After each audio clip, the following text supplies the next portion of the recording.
Made in Australia. Behind every story is a journey, one shaped by passion, patience, and purpose. In this episode of Made in Australia, we go beyond the pages as we sit down with Brother Joshua Smith from the local congregation of Eastern Sydney, an author whose love for writing has grown into a meaningful journey of storytelling. From moments of quiet inspiration to the discipline behind every written word, we'll explore how writing becomes more than a hobby. It becomes a voice, a calling, and a way to connect with others. Join us as we uncover the heart, faith, and dedication behind a writer's journey and discover how words can inspire, encourage, and leave a lasting impact. Stay tuned on February 22, 3 p.m. Philippine time, 5 p.m. Australian Eastern Standard Time, and 6 p.m. Australian Eastern Daylight Time. See you there! Made in Australia.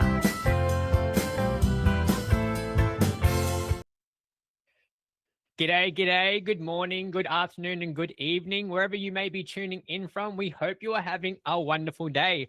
Welcome back to another inspiring episode of INCRadio Made in Australia. I am Brother Morgan Goodfellow from the local congregation of Townsville in the Ecclesiastical District of Queensland, coming to you live from the land down under the Great Southern Land, Australia. So today, we're talking about something we can all connect with in many different ways.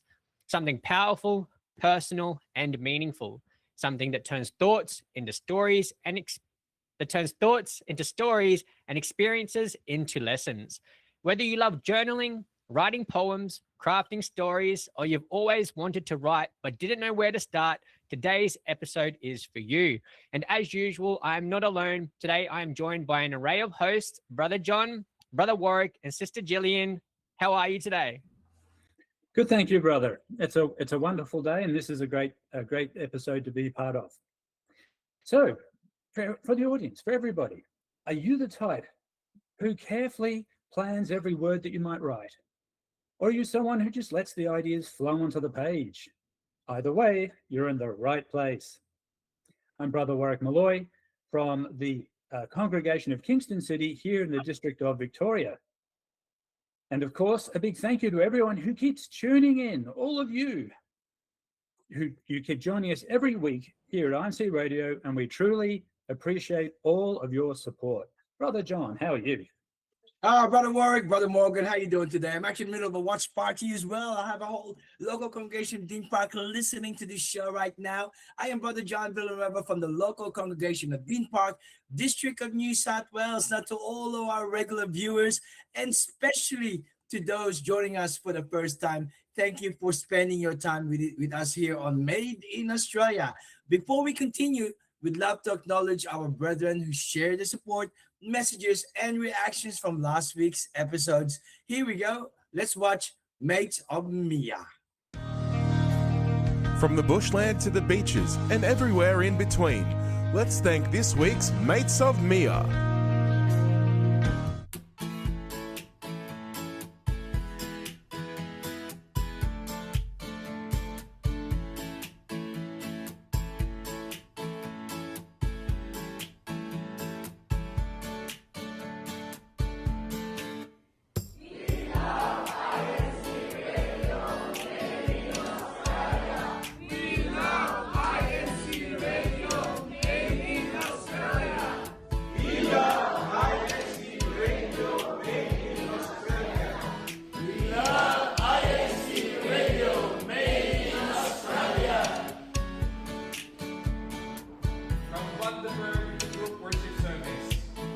We love INC Radio.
That's so cute, Brother John, Brother Uh, Morgan, and Brother Warwick. Can you see how cute this little kid? no, I love the way it ended. I love the way it ended. It was so encouraging to see all of these mates, real mates in Australia, supporters. So your encouragement and participation truly keeps this program alive. So thank you so much for being part of our growing community.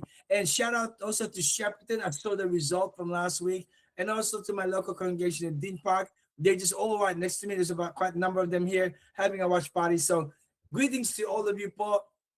Thank you so much. And brother, sorry, Sister Gillian, I believe you have a few more comments there. I can see them flooding in into the YouTube channel there. Go ahead, Sister Gillian.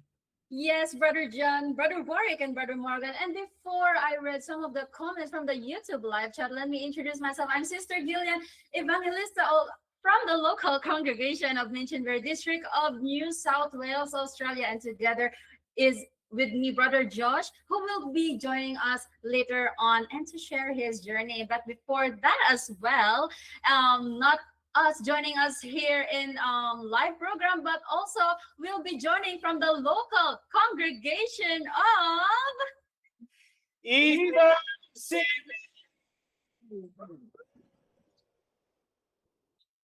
Hello All there, right. everyone. My name is Brother Wilson from the local congregation of EEST. We've been on in the East Local Congregation Research Sydney, all the audience from YouTube chat as well, and going back to you, brothers. So yeah, I will be greet someone from the YouTube live comment. So yeah, a lot of us are waiting for it. And yeah, so from Sister Charmaine Larson, greetings all the way from Ellenbrook, Brother Carlos De Jesus, hello po, Kakaloy from Dean Park, Joseph Hermosa, hello brother, and Papi viewing from the local congregation of Minchinbury, hello po from home local po. And from Brother Frederick Australia, hello po Kailin from Shepparton, Sister Waynona Audrey, I hope I pronounced it correctly, from Melbourne, Brother William Manabak, happy viewing from Shepparton. We love INC Radio. Hello, Brother Rodelia Dizan from Calgary. From Brother Marvin Ferrer, happy viewing from Melton. Brother Marvin Del Rosario, happy viewing from Townsville. And Brother June Vivas, good day to all watching this new episode of INC Radio Made in Australia. God bless to all, especially to our beloved resident minister, Brother Daryl Elia. Hello, hello po. And to Sister Rihanna Medina from Donnybrook. So that will be all of the comments as right now. And if you have some of your thoughts for this episode, so keep the chat going and tell us if you like fiction or non-fiction. So comment it below and we're gonna read it later. And stay tuned because you are watching Made in Australia, brought to you by INC Radio Australia Satellite Studio, one of the official satellite studios of INC Radio. Made in Australia.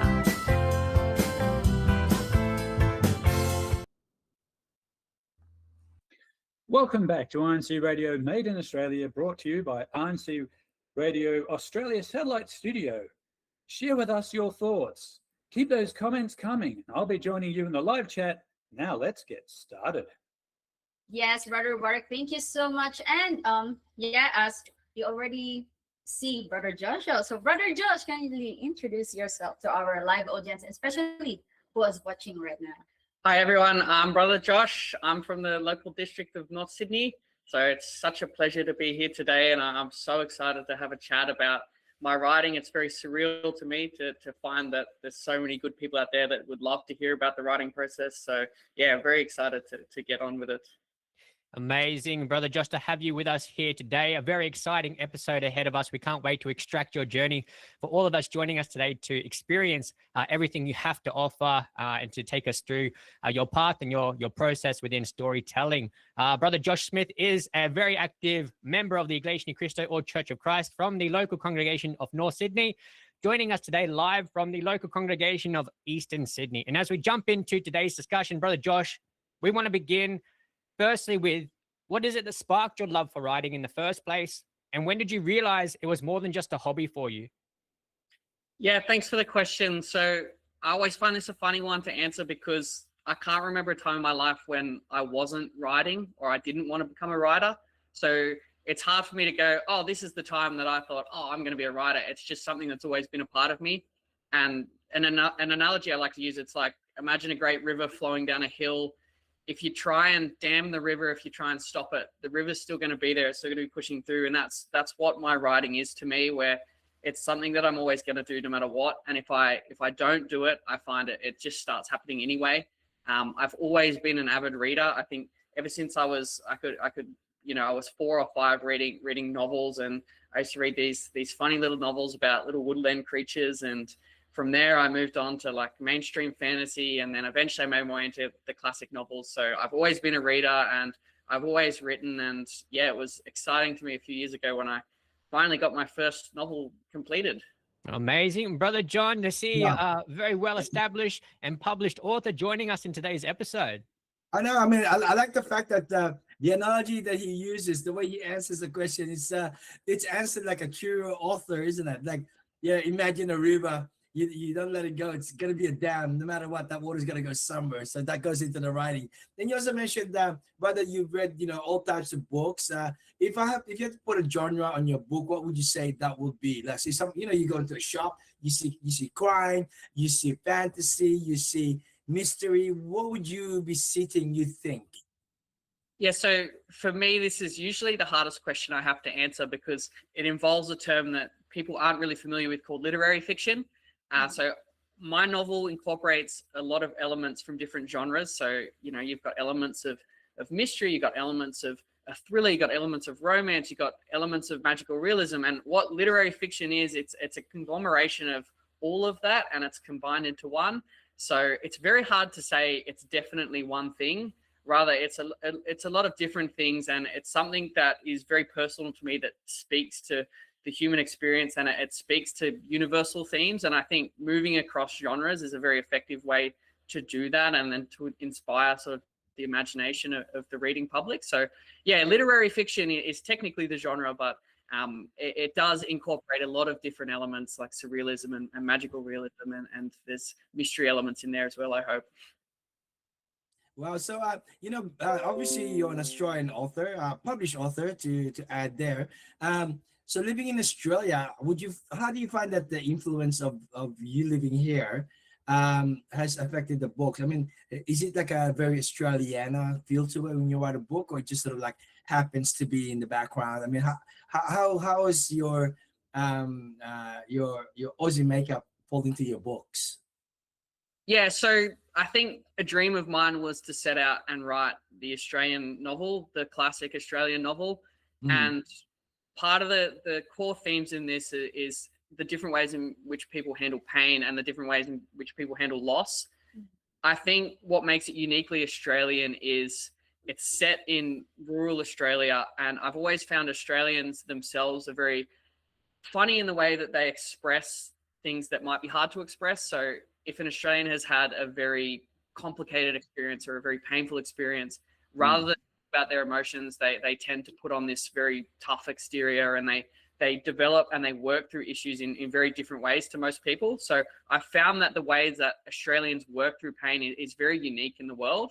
And it's nothing to do with the fact that they come from this incredibly harsh climate with this crazy weather, this crazy land where there's these big open spaces. I think there's one point in Australia where you're actually closer to space than you are to the nearest town. So Australia is this vast alien landscape at times, and it takes a certain type of person to live here. And I've always found that sort of interactions Australians have with each other is something that's very fascinating towards me. And I mean, it's written in the first person through someone who's a very strong Australian narrator. There's a lot of slang in there. There's a lot of very much, I think that American readers, for example, might miss a lot of the slang, and maybe they need some sort of translation dictionary to understand it. But yeah, I think that's what makes it what it is, and that's what makes it sort of a bit different to your everyday. Yeah, I like the fact that you say, it has the about resilience part of it. It reminds me of so one of my favorite genres is actually Australian novels. So one of them is A Fortunate Life, Albert Facey. So that sort of reminds me.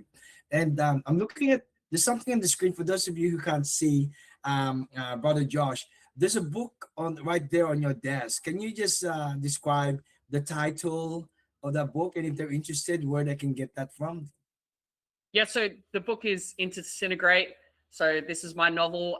You can go to my website to purchase it. It's been available since 2024.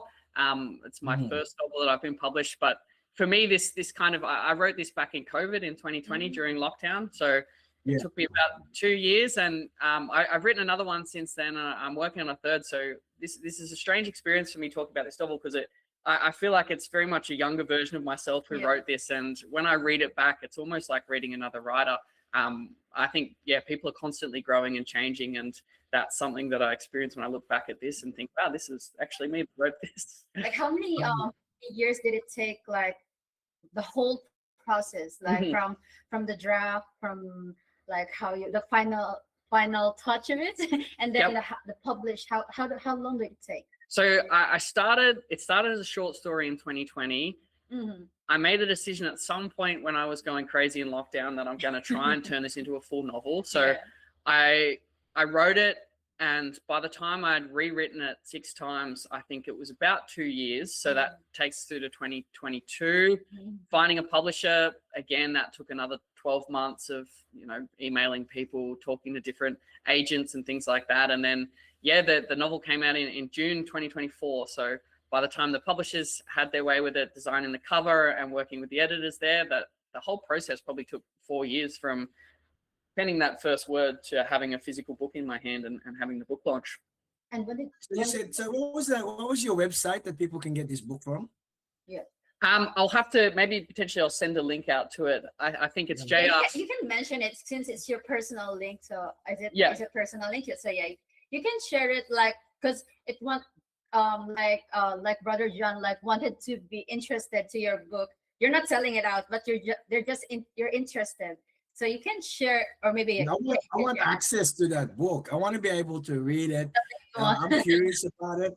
I think it's a little bit unfair if I'm not able to be able to have access to that. So I'd like to know how I could get my hands on this book. I know one of them is that getting a signed copy through Sister Gillian over there, but I'm sure there are others around the world who may be interested, especially when we delve more into what you write about. How do we get our hands on that book? Yeah, if you just Google J.R. Smythe and then type into Disintegrated, it should come up as the top hit. I think it's still around on Amazon as well at the moment, so you should be able to find it that way. I just did a quick Google and I found it there on Amazon and other places for that matter. So it's out and about. Okay, so there you go. We're gonna get a copy there about the work. We'll share notes on that one, and I'll be interested. Hey, what's the book about? I mean, what's the word that the Brother Warwick uses, because he uses big words? Synopsis. That's it. So, well, so tell us what that first book is about, and what's the second book? Yeah, so this is a novel about the different ways people handle pain and loss. The core of the novel is a man who finds his wife has been turned into a tree, and a year on from that, he's raising his son by himself, and he's learning to move through life with the absence of his wife, who he loved very much. He finds himself entangled in various surreal circumstances and a wider mystery that encompasses it's set in the fictional town of Water. And he gets involved with this sort of semi-mischievous estate, and he's sort of looking to uncover the mystery as to what happened to his wife. And it's a very sort of strange, surreal novel, but I think something I like to do when I write is to balance very strange, surreal elements with very grounded, realistic characters. So I think that Billy, the narrator, is very much a combination of sort of myself and then other important people in my life. I think he's very much like a standard Australian. So it's this interesting dichotomy between very everyday normality and then very strange things like people turning into trees and people disappearing in zoos and all sorts of things. So yeah, it's a strange one. And my second novel is, I like to say it's the twin of this one. It's not a sequel, it's a twin. It kind of deals with different themes. I like to say that my first novel is about moving on and sort of forgetting people that weren't, and my second novel is about remembering people that never existed. So that's kind of the themes that I'm dealing with in my two novels. It sounds awesome. Mind blowing. Trying to remember people that didn't that never existed. That's mind blowing there, Brother Warwick. It sounds almost like dealing with dementia, doesn't it? Yeah. I was just wondering what our live audience happens to think about having, a writer, from in one of the congregations around Sydney. That must be a thrill to know.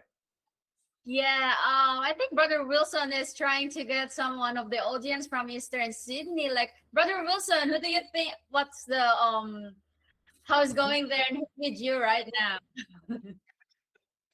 All right. Thank you, Sister Jill. Now we're back. We have Brother Sander here. Can you please introduce yourself, Brother Sander? My name is Brother Xander from the local Eastern Sydney district of New South Wales, Australia. Yes. All right. Thank you very much. Now, since we are discussing about Brother Josh's how he the journey on writing that novel, which is very interesting. I actually would like to have a copy of that as well, Brother Josh, if we will have access to that. Because, we would love to read it as well. Now, Brother Sander, are you a writer as well, or a reader? More on the reader. More on the reader, actually, because reading for me is I have more express more of my feelings when reading. Got it. All right. Okay. So since we've heard of the journey of how Brother Josh started his novel writing, were you inspired, or what do you think? I might starting writing away on as this. well as Brother Joseph doing, Or more, read more, maybe. Yes. It is very inspiring what Brother Joseph has said, but for me, reading and writing, there's a thing that you'll get there, that you'll be more inspired to express your own feelings, your love for writing and reading. I think that is our takeaway from the live audience, that we feel that we can express ourselves more in writing. Is that right, Brother Josh? And Brother John, Brother Morgan, Brother Warwick, thank you very much. That's it for the live audience here in Eastern Sydney. I can relate to that, actually, in the sense that when you read what a writer has written, they give you ideas about how to express yourself. It can be inspiring to see how they use certain words or they construct things in certain ways. So yeah, I can imagine that. I can see that myself. I have definitely picked up ideas about how to express myself from the books I've read. I'm looking forward to having a look at your book there, Brother Josh. And in fact, I was wondering what values, guide you as a writer. So in terms of, your moral compass, or, what sort of values do you try to put into your stories, and what come out into your stories naturally? Yeah, so I guess I'll sort of flash back a little bit. So I was very sick for a number of years when I was in my sort of early 20s. I found myself taking a lot of sort of potentially PTSD and things like that out of that period, but it also gave me very much a good understanding, a good clarity as to what my values were and where my priorities were. I found that the process of writing helped me work through those and sort of move on from any issues that I might have had. And then I found that what was really important to me and the values that I really held close to me kind of naturally started to come out into my writing. So obviously things like the values shared by the church and Christianity, being kind above all to one another, forgiveness, discipline, and worship, all of those things, while not explicitly present in my work, they form this truth that I understood about myself, and that really motivated and came through in my writing. And I think when you read it, it will spill through, and you will say that, okay, the person writing this really holds these values closely to their heart. Yeah, that's awesome. And also, I guess, being in Australia, one of the interesting things about Australians is, most of Australia is a desert, right? And so there's a lot of survivor kind of mentality. Sometimes you have to rely on your friends and your neighbors, and obviously here in the church, we can rely on our brethren in the church. And so does that come out also? Is that part of something that might guide some of your, the way your characters might think, or some of the natural thing that spills into the stories?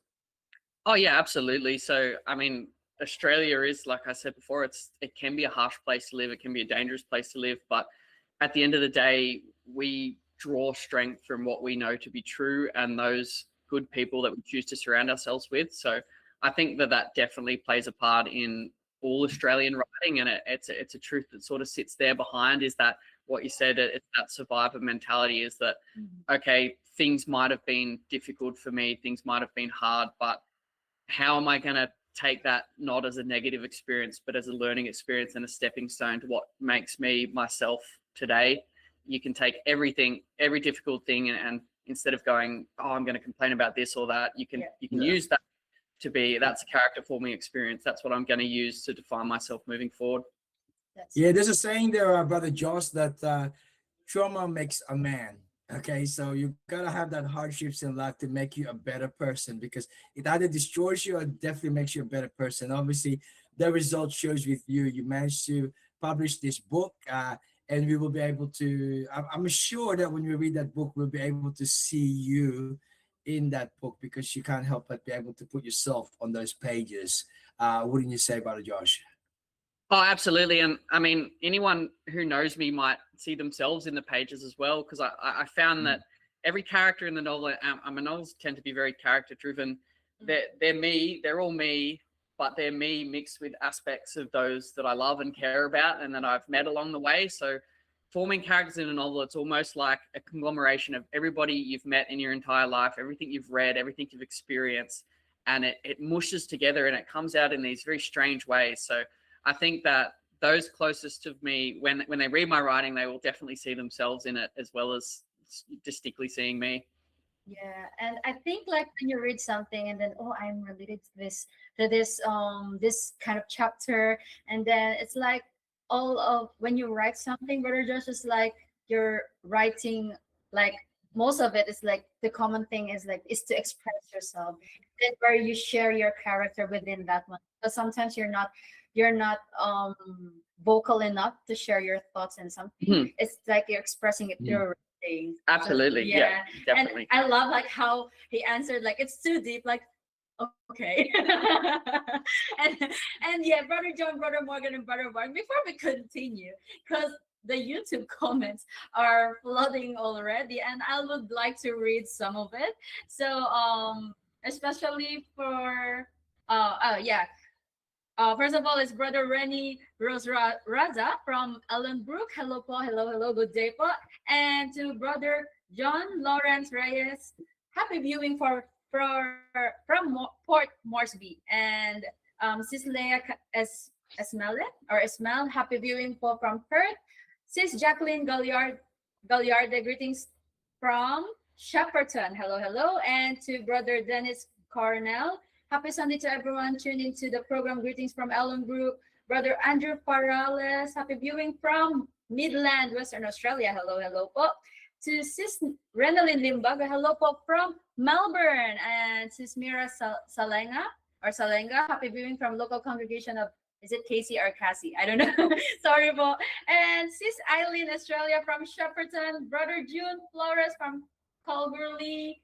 From Sister Princess Abby Habadan, happy Sunday from Kingston. And who we've got there? Brother Morgan, who else, Paul? That is everyone for now. Sister Jillian, continue to send through your comments. We'll be with you there shortly in the live chat section. And if you haven't already, don't forget to click the little like, share, and subscribe buttons, as well as that notification bell to stay up to date with all of INC Radio Made in Australia's updates. We'll go on a quick break, so stay tuned, because you're watching Made in Australia, brought to you by INC Radio Australia Satellite Studio, one of the official satellite studios of INC Radio. Made in Australia. All right, and welcome back. If you are just joining us today, we are joined by a very talented and well-established author, Brother Joshua Smythe, a very active member of the Iglesia Ni Cristo Church of Christ from the local congregation of North Sydney, joining us live from the local congregation of East Sydney. Today's episode in Made in Australia, we will be shining a light on writing as a creative and purposeful hobby. We'll also explore how the craft of storytelling goes beyond putting words on paper, shaping character, strengthening discipline, and giving voice to personal experiences. Also, writing isn't just about a talent or inspiration, it's also about habits. Some writers don't write just because they're naturally gifted, but because they've built a system that works for them. And that's what we'll be discussing with Brother Joshua Smythe today. So as we jump back into today's discussion with Brother Josh, brother, For someone who wants to start writing, what are the 3 most important writing skills or habits you'd recommend? Yeah, so I actually love answering this question. I've been asked it from a few people, but number one, easily it's to read and to read again and to read some more. So read wide and read a lot. So if you like to read fantasy novels, try reading a romance novel. If you like to read romance novels, maybe try your hand at a mystery novel. I think that all reading is good reading. It's very different to watching a movie. If you're watching a movie, you're being, in a sense, you're being told what to think. When you're reading, there's always an element of creation that's happening in your mind. Your imagination is always being sparked. And I always like to say it's like someone saying, oh, I want to become a cook, but I don't like eating food. It's how are you going to write if you don't like to read first? So reading should always come first. And you should, like I said, easily distracted. I find I can move in and out very quickly and pay attention to multiple things at once. It's this strange skill that I have. And I find that a lot of people, when they write, they create dialogue that, in a sense, sounds like a bit of an echo chamber. So it sounds like it's the same person talking to each other. And one of the struggles I had early was, how do you make each voice sound distinct from the next? And the key to that is to listen to how people actually talk to each other in real life, because humans have this funny way where when they're having a conversation, you very rarely are talking about the thing you're really talking about, but your human mind can understand it through context. So it's funny, when you understand that, you'll find that dialogue will come a lot easier and quicker. And I think my third point, and probably the most important, is just to continuously break new ground. So if you have a choice between going back and editing a chapter that you've written or writing a new chapter, write the new chapter. Just keep going, keep pushing forward, be disciplined, be regular, break new ground at all times. Don't fall into that safe habit of revisiting and trying to perfect something. I found that was one of the things that kept me in short story world and not in novel world, is that I'd fixate on wanting to get something perfect. And I think when you sort of take those shackles off, you'll find that you really get into this nice creative zone where you can just keep uncovering new fun things about a work. And yeah, that's probably the most important one, I think, is just keep breaking new ground. And we have a question. Oh, sorry. No, absolutely, Sister Jillian. We can definitely feel the passion and the love that Brother Josh has for writing, and hopefully we can get a copy of his book, because I'm definitely looking forward to seeing exactly how his experience has been able to be creatively transferred into that writing. How are our live audience there taking all of this in, Sister Jillian? Yeah, because someone sent me a question from Shepperton, which is a Brother Romar Scott. So question from Brother Josh. So what part of your writing comes most naturally to you, and what do you struggle with? Oh yeah, that's such a good question. So the interesting thing, and I think because I'm a natural eavesdropper, dialogues always come very easy to me. And I'll find when I'm writing, I'll just spew pages of dialogue without having anything between it. And through the interaction between those two people, I'll start to populate the truth around it. I always found, especially my early days writing prose, was very difficult for me. So I found that my dialogue was much stronger than the prose that surrounded that dialogue. And that was something that I was a little bit self-conscious on with my writing. And I even thought at one point that I would become a playwright and not an author, because prose was something that didn't feel, I never felt like I was good at prose. But I think the more that you read and the more that you ingest and the more that you're sort of adopting that ever-learning, self-learning mentality, your prose will naturally start to come. So yeah, that was something for me. I felt like dialogue always comes first, and then the story and the world gets populated around it. And I think that's why I write character first, and then plot is somewhere further down the list. I was wondering. I believe it's not chronic eavesdropping. It's just an avid observer, Brother Josh. That's a nice way of putting it. I was going to ask the same thing. Do you find yourself being an observer? Read all variety of topics of genres, because that's how you grow. And I'm sure people who read your book will also grow with the book as well. I also believe that when you read things, it's a way for you to you develop.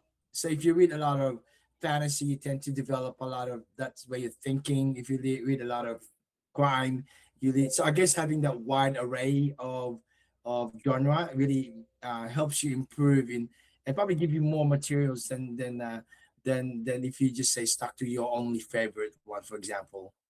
Yeah, I mean, it's like you live your life and you can gain the wisdom from your life. But if you read 1,000 books, you're gaining the wisdom of 1,000 lives. And it's the same thing with the stories in the Bible, for example, is that you're taking on the wisdom learnt by those characters in the Bible. You're taking on the wisdom from everything you've ever read. So if you don't read, I'm such an advocate for reading, you can probably tell, but I feel like if you don't read, you're just missing out on so much learning and wisdom that's to be gained. 100%. And I think oh yeah because we just highlighted from the YouTube comments. So one of the YouTube comments came from Sister Jacqueline Galliarde, and she said, like, salute to all the writers. Without you, we will not have these books and novels we can read to help us broaden our perspective in life. So from Shepperton. And let's continue with the live audience. Let's interact with the live audience. I think someone wants to us once again. Brother Wilson, how's it going there? So yes, I think Yes. so. Thank you very much. Actually, we have here Sister Carmela from Eastern City. Hi, actually, everyone. Thank you very much. And Brother Josh, thank you very much for inspiring us, because as we were listening to you, we actually kind of thought of ourselves, like, what kind of genres do we usually read? Because when I read, it kind of brings me to a different world or dimension, or wherever that writer is bringing me to. Yeah. So are you, Sister Carmela, like, are you more on a writer or a reader? More of a reader. Of a I reader. did try writing one. Oh, really? I Okay. didn't really get anywhere. I wrote 5 pages, but I keep going back and forth and rewriting, and yeah. All right, I see. Okay, so if I may ask, what kind of genres of reading materials do you usually read? I read fantasy, romance. I also Okay. am actually reading a classic right now. Oh, It's really? called Sense and Sensibility. Oh, that's by really Jane cool. Austen. So, All right. I mean, but since we have heard of Brother Josh's journey in writing, do you think he can, like, continue on your writing career, maybe, or maybe continue on writing at least yeah, I what think you've so. started before? Yeah, I think he can definitely do it. He can continue pursuing it. I feel like that's a passion that Oh, he's really? really keen to pursue. Okay, awesome. That's really great. I've to hear. actually read his book, and it's amazing. Oh, really? Okay. Now I've gotten me more interested to get a copy of Brother Josh's book. All right. Okay, so that's it for us in live audience here in Eastern Sydney. Back to you guys. Thank you very much. There you go, your fan base there, Brother Josh. Thank you very much, Sir Brother Wilson. You know, Brother Josh, I'm just curious also. Obviously, you being an active member of the Church of Christ, Iglesia ni Cristo, how do you find that your writing has been able to provide service and encouragement to others? I mean, obviously, sometimes when you, not just in your particular novel now, but your short stories that you write, other writings that you do, how you find that your writing has have helped others or have been of service to others to grow? Yeah, I think because I'm always writing sort of deeply personal content from the heart, and it's usually centered around problems or issues that I've faced in the past. And what I do in my writing is present a problem and present several scenarios with how I might have worked through the problem, or how the problem can be approached, or how the issue can be approached. And I just hope that as you read it, you'll see that come through, and you might think, oh, this is something I've experienced myself. And it's, you know, it's heartening to know that someone else has gone through this journey and they've come out on the other end of it stronger and wiser. So I hope that anyone in the church that reads it would have the same experience, where they can relate to themes in the novel and think, wow, it's so good to know that, you know, I might be feeling this way. I'm not alone. There's other people out there like that, and they can sort of take heart from that. Yeah. So did you you know, obviously you've been writing way before 2020, way before COVID for this to be. So this is just a culmination of all the things you've done in life. With your writing, was there a moment in your life where you thought to yourself, you know what, I could be really good at this, and you know, I think this is a gift of writing is really from God. Has that moment, and if it did, occurred to you in life, and what did you do about it? Obviously, like me, for example, I would think if I was writing, there will be a point eventually where I would think, hey, I can actually publish a book. Did you ever come to that point that God has gifted you this gift, this talent of creative writing? Yeah, so I think I've always had that in my mind that it's something that I would love to do, and I've known my whole life that I've had a novel in me that's waiting to come out. It's like that river that I mentioned before. It's going to come out no matter what. So I always thought that it's something I could do. It's something I always go back and I reread my own work, and I can sort of see my inexperience. But as long as that I'm enjoying it, I know that other people will enjoy it too. If you know, like-minded individuals like myself were to pick it up and find it enjoyable, then you know it could be successful and I could turn it into a career. I think there's this interesting thing that happens when you write, and when you write in the fashion that I do, I don't really plan anything. Things are happening there on the page, and when I'm really in the zone and sort of hyper focused, this very strange sensation happens where it's not like it's something you're creating. It almost feels like something flowing through you onto the page, and it feels like something is speaking through you, and it's almost like it happens itself and the writing starts doing itself. So I think that absolutely at times a higher power such as God hijacks you to you know, use you as your mouthpiece to start writing, and you know, you simply become an instrument for a higher power's words. So it's quite a fascinating, strange experience. I'll look back on things that I've written and gone, how did I think of that? How did my brain comprehend such an idea? And when you read the book, you'll see some very strange things in there and think, oh, how did such a mind come up with that? And the answer is, I don't know. At sometimes you just feel like you're in a sense, you're speaking on behalf of someone else. All right. So before we continue, Brother Josh, sorry, we just have a quick comment from one of our in our live chat here. We have greetings from INCRadio Made in Australia crew, or to INCRadio Made in Australia crew. We would like to greet our biggest supporters, Ka Elma Yambao, Ka Marianne Yambao, Nathan Yambao, and Ka Angelica Yambao, obviously from the Yambao family, coming in from the local congregation of Wyndham. Thank you so much for your support. We hope you're enjoying today's episode and gaining a lot of inspiration from Brother Joshua Smythe as he joins us today. Our personal INC Iglesia Ni Cristo Church of Christ author. Back to you, Brother Josh. As we continue with today's discussion, we also have we want to get a bit more of an understanding, kind of more or less how being an active member of the Church of Christ, as Brother John had mentioned earlier, has all the more influenced your writing, and how you've been able to all the more portray experiences as an active member of the Iglesia Ni Cristo through your hardships and your overcoming your adversities with the faith that you have inside of the Church of Christ. Has it all the more influenced you as an author? Yeah, absolutely it has. So I mentioned before that my characters and how I write is a conglomeration of all the people I've met. Since joining the Church of Christ, the amount of fundamentally good people that I've met in my life has exponentially increased. So I found that has inevitably spilled over into my writing, and I'm finding that those themes I mentioned before, such as kindness before all else, and generosity and looking after your neighbors, that those kind of themes have really influenced me from the brethren of the Church of Christ that I've met, and that's really started to spill over into my writing in a way that, you know, is for the benefit of everyone, I think. Yeah, amazing, Brother Josh. We cannot wait to see what you come out with next. Brother Warwick, it's so inspiring to hear from Brother Josh's experience as a member of the Church of Christ in particular. Even if you're not, it's still all the more something we can relate to through his hardship and overcoming his hardship, and again, conveying it into something positive and creative.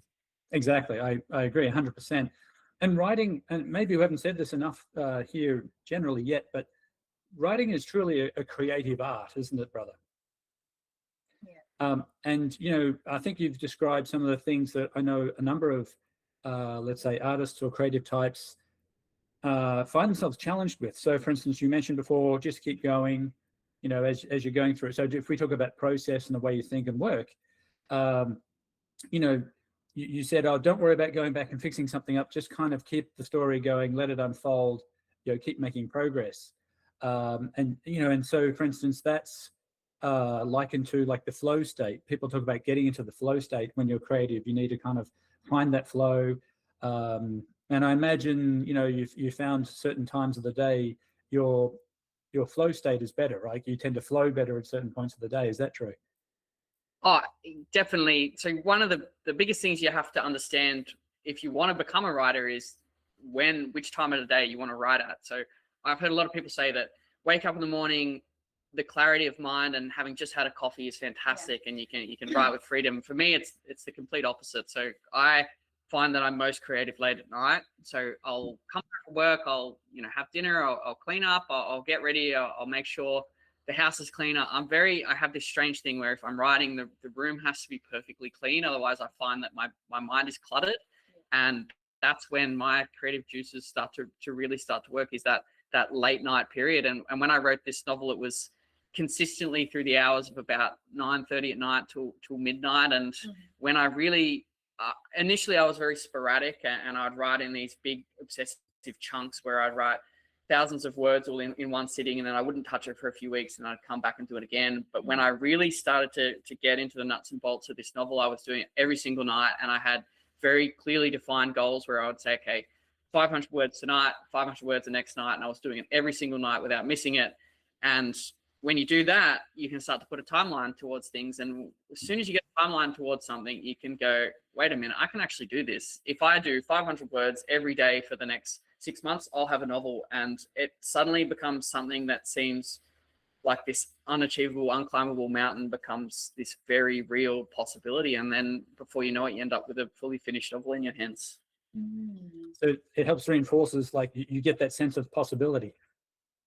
Yeah, exactly. Yeah. So, and that's what discipline brings. And I think discipline brings that in all aspects of life, is that you sort of get into these good habits, and you get into these fundamentally good habits, and they start to reap the benefits. Yeah. And I think where we're talking a little earlier, you mentioned something about, in that process before of kind of keeping the flow, sort of write the ideas that come to mind, and then come back and maybe revise and update and fix little things that you find here, or add another layer of detail. Would you say that's very similar to how a painter might work in terms of, doing a rough sketch and then, putting in some color and think about where the colors go and then adding more detail? Is it progressive like that? Yeah, absolutely spot on. So I think Truman Capote said that all writing is rewriting.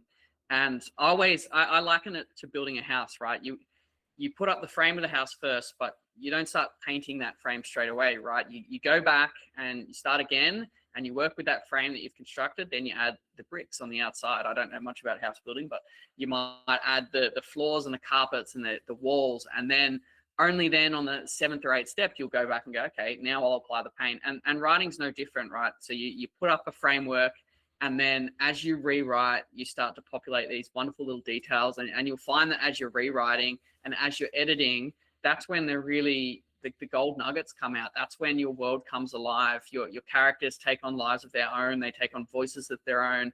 The towns, the settings that you're working with have these crazy little details that you've come up with. And I always like to say that people think that writing a novel is, I have a great idea for a novel, but what it really is you need 10,000 great ideas to write a novel. It's continuous adding ideas on top of each other and layering it in. So yeah, that's how I like to think about it. It's exactly like you said. It's the way a painter does it. It's going back and it's reworking constantly.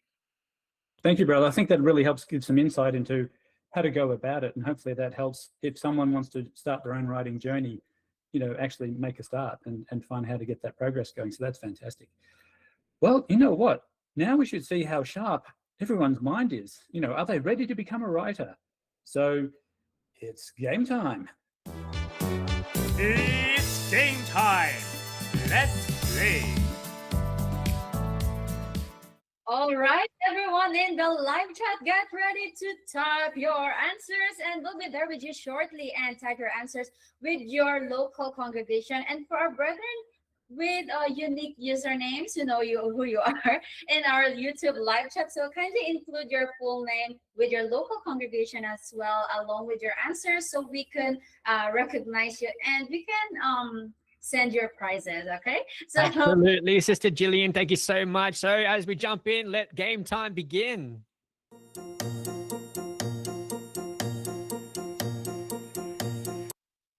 All right, question one for our audience, for our hosts, and our brother Josh, and all of us joining us today. What's the best habit that helps you improve fastest as a writer? Is it A, waiting for inspiration to strike, B, reading a lot, then writing consistently, C, avoiding feedback or edits, or D, writing only when you feel confident? While we wait for our answers from our audience, we will hand our question over to our live audience there in East Sydney, Sister Jillian. And Sister Jillian. Yes, I think Brother Wilson has already some of the audiences willing to answer. Brother Wilson, who's with you right now? All right, thank you very much. We're again back here at Eastern Sydney. So hi, and we have here Brother Briggs. Okay, so what do you think the answer to the question is? What letter? It should be B, reading a lot and then writing consistently. All right, so our answer is letter B. Back to you guys. All right, so we have an answer from our live audience. If we have any of our brethren watching in our live chat YouTube, we are still waiting for your answer. In the meantime, we will continue on with our questions. We may hand this one over to Brother Josh too, while we quickly wait for you to type in your last minute answers. Brother Josh, what would your answer be for this question? I think my answer would be B, so reading a lot, then writing consistently. I think for the others, if you're waiting for inspiration to strike, you might be waiting a while. But if you just start writing, you'll find that inspiration might follow you. Amazing, Brother Josh. Thank you so much. Yeah, it sounds about right. And unfortunately, we do have fortunately, we do have an answer from Carmel, Carmela Mendoza. From Eastern Sydney, or it says hashtag Eastern Sydney, who answers a letter B. Sister, kindly send through your local congregation as well, so we know where to send your potential souvenirs to. Clear Tech, audience, and guess correct. Answer is B. Congratulations. All right, Clear Tech, we will move on to our second question for the evening.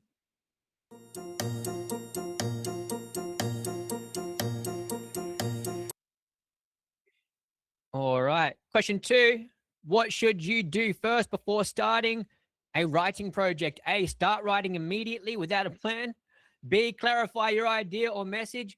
C, focus on grammar and spelling. Or D, think about publishing already. Again, while we wait for our live chat in YouTube, we'll once again hand it back over to Brother Wilson there from the live audience in Eastern Sydney. All right, we're back again. Thank you very much, Brother Morgan. We're back again here at I believe we have a prize if Sister Rhoda will be able to answer it correctly later on, confirming Brother Josh. So we have here Sister Rhoda. Sister Rhoda. Okay.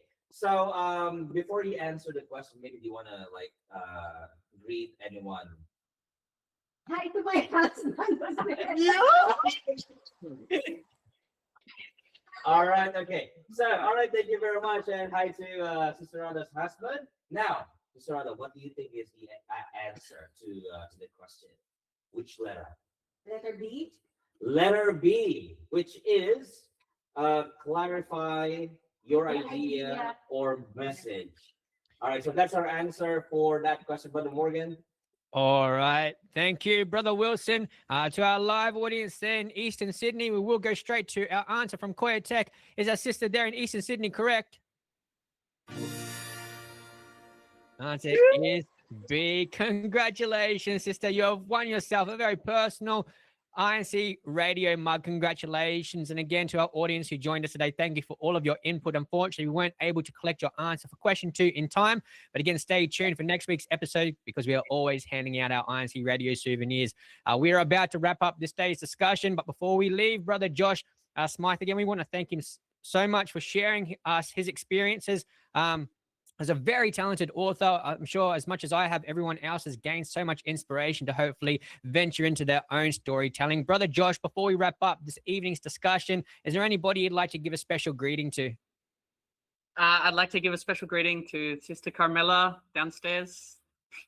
Sana all. Hello.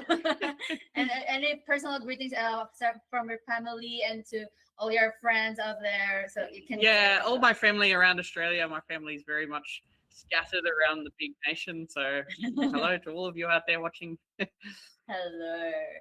And yeah, thank you, Brother Josh, for sharing your journey with us. And we appreciate everything that you shared with us right now, and because it gave us inspiration. And I think I would like to take home one of your books and get signed by you. Yeah, definitely. Yeah. Yeah, and I think Brother Wilson has personal greetings as well before we wrap up our program. Brother Wilson, hello there. Hi, thank you very much, Sister Jill, and thank you very much as well for inviting the Eastern Sydney in our program today. We would like to greet everyone in Eastern Sydney who are watching now, and especially to my beautiful wife, Sister Priya, watching at home. I'll see you later. Thank you, guys.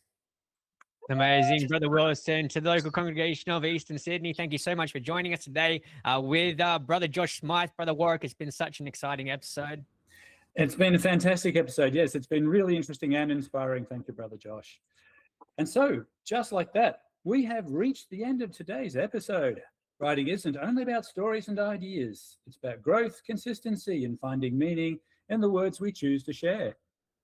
It reminds us that even simple thoughts can have a lasting impact. Brother John, what do you think?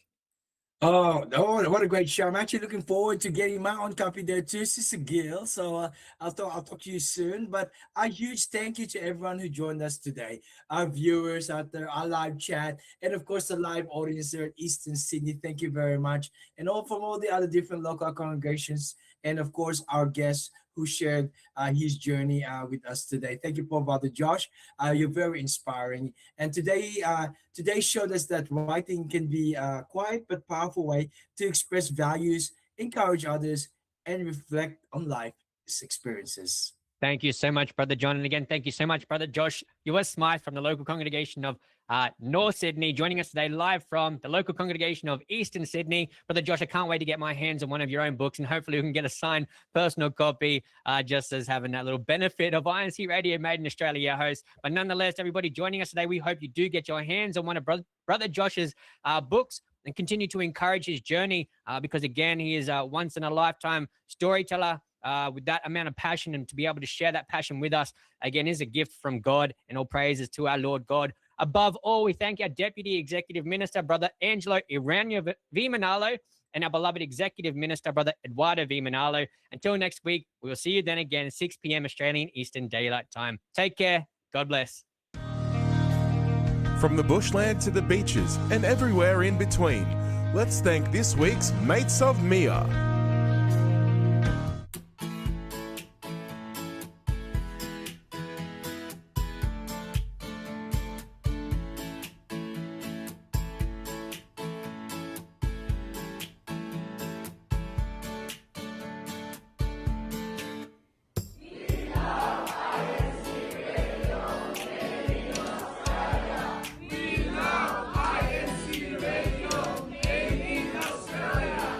Viva!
Thank Thanks you. again, everybody, for joining us today on INCradio Made in Australia. Again, our guest today is Brother Joshua Smythe from the local congregation of North Sydney. His book is Into Disintegrate. Author's name is J.R. Smythe. Get your hands on it as soon as you can because he is so inspiring. And again, he has a lot more to offer. So we can't wait to see what Brother Joshua has in the near future. Again, thank you so much for joining us, Brother Joshua Smythe. Thanks. Made in Australia.